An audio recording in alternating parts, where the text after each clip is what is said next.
electricity happens at what cycle? 60 cycles per second. 60 cycles per second, right? It constantly sends a 60 cycle electric signal.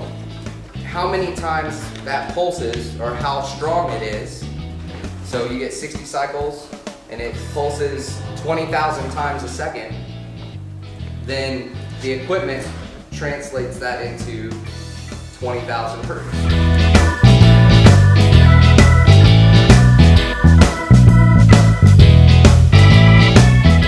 Post fader, then it happens to be, and it just depends what you're using the aux for.